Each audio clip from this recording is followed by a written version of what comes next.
Determining the correct design flows is very important when you optimize your hydronic system. Too small design flows will lead to thermal comfort at your end units, and at the other hand, too large design flows will lead to an oversizing of your system. So today our question is, how can you efficiently calculate your design flows?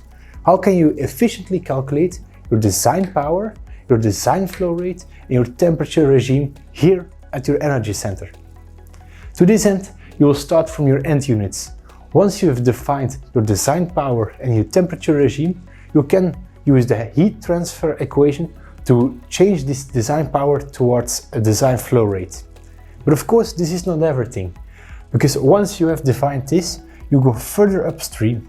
And once you go further upstream, you need your mass equation and your energy equation to transfer these design flow rates and temperature regimes. Just two examples. For this low temperature regime circuit, we have this regime of 40-30 degrees Celsius. We now change this to supply temperature of 75 degrees and a return temperature of 30 degrees.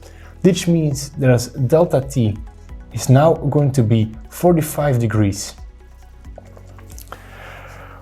This means that our design flow rate is going to change. And even more, once we go even further upstream, we now have two streams with a different return temperature. This means that at this point in our circuit, our return temperature is going to be a weighted average of both. So again, we're going to need our equations to solve this return temperature. But how are we going to do this? For very large systems, this means we have to do a lot of calculations. Are we all going to do them by hand? Or are we going to use the Hysopt software? The Hysopt software calculates the design flows automatically.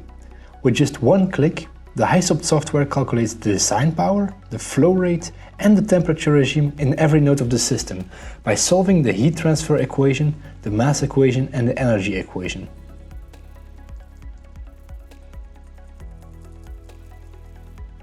This way, the correct design flow is calculated within a matter of seconds, even for large applications.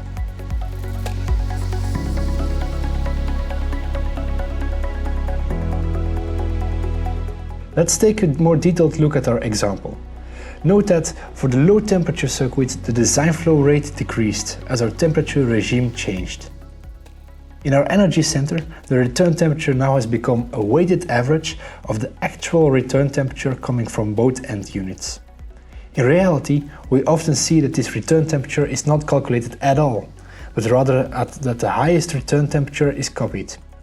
This implies that the system will be sized based on a too small temperature drop and a too high flow rate, and as a consequence, your hydronic system will not perform optimally. What do you think? Did you experience any problems with your design flow rates before? Let us know, and let us tackle those problems together.